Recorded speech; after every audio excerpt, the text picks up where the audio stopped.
வணக்கம் நண்பர்களே. திரு விஜயுடைய வெற்றியை திமுக தலைவர் திரு ஸ்டாலின் குறைச்சு மதிப்பிடுறாரு, கொச்சப்படுத்துறாரு. இதை மக்கள் ஏத்துக்க மாட்டாங்க, திமுக தொண்டர்கள் கூட ஏத்துக்க மாட்டாங்க. நடந்து முடிந்த சட்டப்பேரவை தேர்தலில் தமிழக வெற்றி கழகத்தை தனிப்பெரும் கட்சியாக மக்கள் தேர்ந்தெடுத்து ஆட்சியிலும் அமர்த்திட்டாங்க.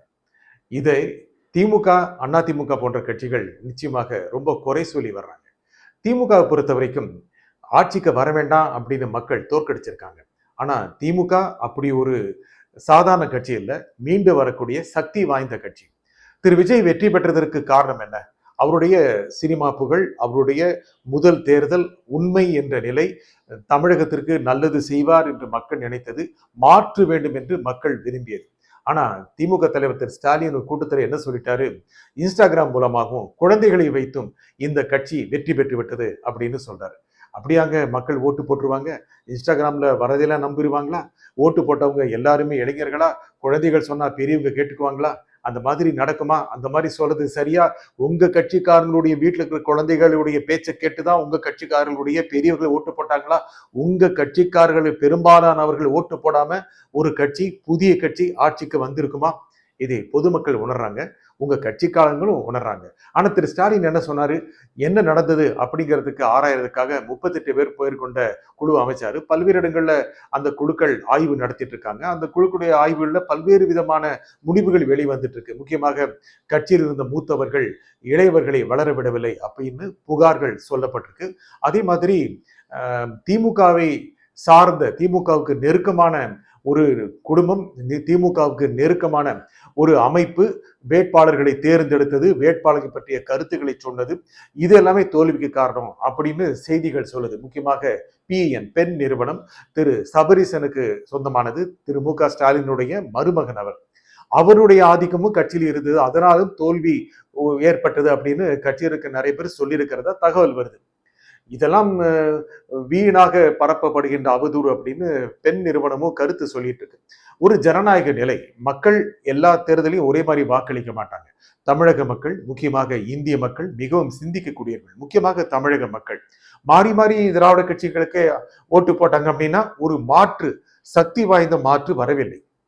கடந்த காலங்களில் கட்சிகள் பிரிந்திருக்கும் போது காங்கிரசும் தன்னை மாற்றுன்னு சொல்லிடுச்சு. அதுக்கப்புறம் திரு விஜயகாந்த் உடல்நிலை நன்றாக இருந்திருந்தால் ஒருவேளை ஒரு மிகப்பெரிய சக்தியாக வந்திருக்கக்கூடும், இல்லைன்னு சொல்ல முடியாது. ஆனால் திரு விஜய் மிகப்பெரிய திரை பிம்பம். அந்த திரை பிம்பம் அரசியலுக்கு வந்ததை மக்கள் ஏத்துக்கிட்டாங்க. இவர் என்ன சொல்றாரு, எப்படி நடந்துக்குவாரு அப்படிங்கிறத மக்கள் பார்க்க விரும்பினாங்க. அதில் இளைஞர்கள், வீட்டில் இருக்கிற குழந்தைங்க சொன்னோன்னே பெரியவர்களுக்கு போய் ஓட்டு போட்ட மாட்டாங்க. அதே மாதிரி இன்ஸ்டாகிராம்ல வர ரீல்ஸை பார்த்துட்டு ஓட்டு போட்ட மாட்டாங்க. உண்மையை சொல்லப்போனா திமுகவுடைய ஐடி விங் ரொம்ப பலமானது, பாஜகவுடைய ஐடி விங்கும் ரொம்ப பலமானது, ஏன் திரு சீமானுடைய ஐடி விங் கூட ரொம்ப பலமானது. இவங்கெல்லாம் சேர்ந்துதான் தேர்தல் பிரச்சாரம் பண்ணாங்க. அண்ணா திமுகவுடைய ஐடி விங்கும் ரொம்ப பலமானது.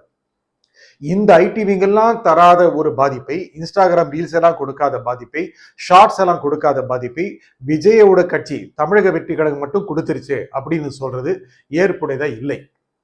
திரு ஸ்டாலின் என்ன சொன்னாரு? இதனுடைய ஆய்வு குழு ஏன் தோல்வி நடந்தது அப்படிங்கிறத பத்தி ஆராயிற குழு வெளிப்படையா சொல்லணும், தானே தவறு செய்திருந்தாலும் அதை பத்தி சொல்லணும். ஏனென்றால் கட்சி அதிலிருந்து பாடம் கற்றுக்கொண்டு அடுத்த நிலைக்கு போகும் அப்படின்னு சொல்ற திரு ஸ்டாலின் அவர் என்ன சொன்னாரு? நாங்கள் வாக்காளர்களை சந்தித்தோம் அப்படின்னு, திமுக வாக்காளர்களை சந்திச்சு, ஆனா தாவேகா வாக்காளர்கள் சந்திக்கல, பூத் ஏஜென்ட் இல்ல, கவுண்டிங் ஏஜென்ட் இல்ல, அப்படி வந்துட்டாங்கன்னா அது காரணம் குழந்தைகள், இன்ஸ்டாகிராம் ரீல்ஸ் அப்படின்னு சொன்னா அந்த ஆய்வு குழுக்கள் கிட்ட மக்கள், தொண்டர்கள், முக்கியமாக உங்க கட்சி தொண்டர்கள் என்ன கருத்து சொல்லுவாங்க? தலைவா எல்லாம் நல்லா தான் நடந்துச்சு, இந்த இன்ஸ்டாகிராம் ரீலும் இந்த குழந்தைகளா சேர்ந்தா கவுத்துட்டாங்க அப்படின்னு சொல்லுவாங்களா? அதுக்கான வழிகளை திரு ஸ்டாலினை ஏற்படுத்தி கொடுக்குறாரு. மக்கள் எப்படி ஏத்துப்பாங்க? தொண்டர்கள் எப்படி ஏத்துப்பாங்க? எப்படி மீண்டு வர்றது? திமுக அப்படின்னு அப்படியே சரிஞ்சு போற கட்சியா? எத்தனை தடவை மீண்டு வந்திருக்கு. திரு எம்ஜிஆர் ஆட்சிக்கு வந்த பிறகு, அவர் உயிரோடு இருக்கும் வரை திமுக ஆட்சிக்கு வர முடியவில்லை. ஆனால் அவர் மறைந்த பிறகு ஆட்சிக்கு வந்தது. செல்வி ஜெயலலிதா மகத்தான வெற்றி பெற்றார். அவரை வீழ்த்தி திமுக ஆட்சிக்கு வந்திருக்கிறது. 96 ஆட்சிக்கு வந்திருக்கிறது, 2006 ஆட்சிக்கு வந்திருக்கு. அதே மாதிரி திரு எடப்பாடி பழனிசாமி தோற்கடித்து திரு ஸ்டாலின் முதலமைச்சராக வந்திருக்கிறார் 2021. மாறி மாறி ஆட்சிக்கு வந்திருக்கிறார்கள். அண்ணா திமுகவை தோற்கடித்த போதெல்லாம் திமுக இந்த அளவுக்கு சரிந்து போகவில்லை, இந்த அளவுக்கு கலங்கி போகவில்லை. இது வரலாறுங்க. இந்த அளவுக்கு ஏன் 2 சீட்டு வாங்கின போதெல்லாம் திமுக மீண்டு வந்திருக்கு. எதிர்கட்சியாகவே ஆகாமல் போன போதெல்லாம் திமுக மீண்டு வந்திருக்கு. 2011 செல்வி ஜெயலலிதா தலைமையில் திரு விஜயகாந்த் உள்ளடக்கிய அந்த அணி வெற்றி பெற்ற போது திமுக எதிர்கட்சி அந்தஸ்து கூட பெறவில்லை, மீண்டு வந்திருக்கிறது. அந்த மீண்டு வரக்கூடிய சக்தி திமுக இருந்திருக்கு. திமுக மிக மோசமான ஆட்சியெல்லாம் நடத்தல. திரு ஸ்டாலின் நல்லாக ஆட்சிதான் செய்தார். அவரை மக்கள் வெறுக்கவில்லை, ஒரு வெறுக்கக்கூடிய முதலமைச்சராக இருக்கவில்லை, விரும்பக்கூடிய முதலமைச்சராக இருந்தார். நாங்கள் பலமுறை சொன்னது போல எளிதாக அணுகக்கூடிய ஜனநாயகம் மிக்க ஒரு முதலமைச்சராகத்தான் திரு ஸ்டாலின் இருந்தார். ஆனால் மக்கள் அதையும் தாண்டி ஒன்றை விரும்பினார்கள், அது உண்மை. இதுவரை வந்த அரசியல்வாதிகளை போல் அரசியல்வாதிகள் இருக்கக்கூடாது என்று மக்கள் விரும்பினார்கள். அதான் தாவைக்காவோட வெற்றி காட்டுது. திரு விஜய் பிரபலமான ஒரு அரசியல் தலைவர், அவருடைய முகத்தை காட்டினா போது உடனே போய் விசில போட்டாங்கிறது இல்ல. வந்திருக்கின்ற அமைச்சர்கள் எப்படி பிஹேவ் பண்றாங்க, அரசியல்வாதிகள் எப்படி பிஹேவ் பண்றாங்க, பழைய அரசியல்வாதிகள் மாதிரி இருக்காங்களா? அப்படி இருக்க வேண்டாம் மக்கள் நினைச்சிருக்காங்க. டெல்லியில் எப்படி ஆம் ஆத்மிக்கு ஆதரவு கொடுத்தாங்களோ அந்த மாதிரி தான் மாற்று அரசியல் எதிர்பார்த்தாங்க. அதை புரிந்து கொள்ள வேண்டும். அதற்கு என்ன செய்ய வேண்டும்? திமுக தன்னை புதுப்பித்துக் கொள்ளக்கூடிய சக்தி தான். ஆனால் தாவேக்கா இதனாலதான் வந்துச்சு அப்படின்னு சொல்றதன் மூலமாக நீங்களே உங்கள் வளர்ச்சிக்கு தடை போட்டுக் கொள்கிறீர்கள். அது மறக்க முடியாதுங்க. அதை திரும்ப திரும்ப திமுக சிந்திக்க வேண்டும். அதனால தாவேக ஆட்சிக்கு வந்துடக்கூடாது, வெற்றி பெற்ற விஜய் ஆட்சிக்கு வந்துடக்கூடாதுன்னு திமுக பேச்சு நடந்ததுல எத்தனை பேர் வெளியே சொல்லிட்டாங்க. திரு ரஜினிகாந்த் இல்லவே இல்லை அப்படி சொல்றதன் மூலம் இருக்குங்கிறத காமிச்சிட்டார். அது மறுக்க முடியாது. அதே மாதிரி திரு திருமாவளவன் ஆமா அந்த மாதிரி பேச்சு நடந்தது, திரு ஸ்டாலின் தரப்பிலே சொல்லப்பட்டதுன்னு சொல்லி அதுக்கப்புறம் அது வதந்தின்னு சொல்லி மாத்துறார். முன்னுக்கு முன்ன மாறி மாறி பேசுறார் திரு திருமாவளவன். அந்த அதிமுக அணியில் இருந்த சண்முகம், திரு சிபி சண்முகம் சொல்றாரு திமுகவோட அணி சேர தயாரா இருந்தாங்க அப்படின்னு. திரு எடப்பாடி பழனிசாமி இல்லைங்கிறார். இல்லைன்னு சொல்றாரு. மக்களுக்கு தெரியுங்க, மக்கள் ரொம்ப உன்னிப்பா இருக்காங்க. நீங்க இன்ஸ்டாகிராம்ல ரீல போட்டு தாவேக்க ஜெயிச்சிருச்சோம்னா மக்கள் அதனோட உறவு கொண்டிருக்காங்க. தகவல்களை அனலைஸ் பண்ணி பகுத்து வெளிப்படுத்துறாங்க. அந்த மாதிரி தான் திமுக அதிமுக பேச்சு நடந்தது, மக்களுக்கு தெரிஞ்சிருக்கு. இது திமுகவுக்கு மிகப்பெரிய சரிவு. அதிமுக ஏற்கனவே சரிவில் இருக்கு.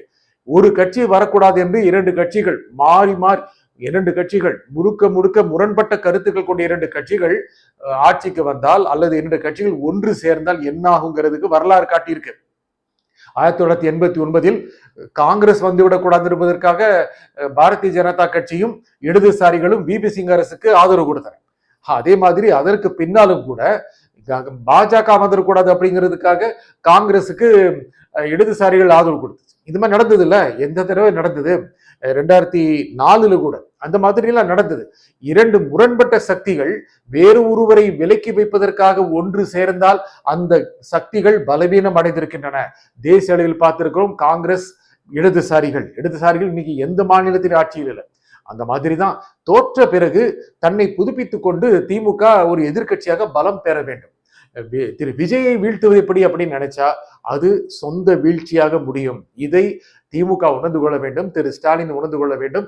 திரு உதயநிதி ஸ்டாலின் இளமையான தலைவர், அவரால் மீண்டு வர முடியும், அவரால் ஒரு மாற்றம் நிச்சயமாக கொடுக்க முடியும். திரு விஜய் மிகச்சிறந்த ஆட்சி கொடுத்தால் அவருக்கு தான் மக்கள் ஆதரவு கொடுப்பார்கள். ஆட்சிக்கு வந்து ஒரு வாரம் கூட இல்லை, அவங்க மக்கள் பார்ப்பாங்கல்ல என்ன பண்றாங்க பார்க்கலாம். அம்மா உணவகத்தை புதுப்பிக்கணும் அப்படின்னு முதலமைச்சர் விஜய் சொல்றார். ஓஹோ, அம்மா உணவகம் புதுப்பிக்கப்படும் அப்படின்னு மக்கள் நினைக்கிறாங்க.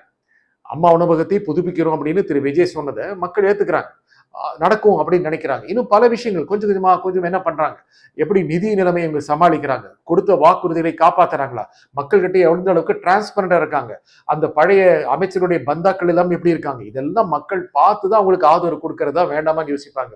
அதே மாதிரி திமுக ஒரு பலமான எதிர்கட்சியாக தன்னை நிலைநிறுத்திக் கொள்ள வேண்டும். ஒரு பலமான எதிர்கட்சி தான் ஒரு ஆளுங்கட்சியை திறம்பட செயல்பட வைக்கும். அதை விட்டுட்டு தோல்விக்கான காரணங்களை மாறி சிந்திப்பது என்பது திமுகவுக்கு நல்லதல்ல. திமுக இதை சிந்திக்கும் என்று நம்பலாம். அதே மாதிரி திமுகவோட ஆதரவாளர்கள் தொடர்ந்து திரு விஜய் பற்றி தேர்தலுக்கு முன்பாக பேசிய பேச்சும் அவருக்கு ஆதரவாக மாறிச்சு. இதுவும் திமுக மறக்கக்கூடாது. கண்ணியமாக தலைவர்களை நடத்துங்கள். கண்ணியமான ஒரு அரசியலை நம் எல்லோரும் உருவாக்கும். நன்றி, வணக்கம்.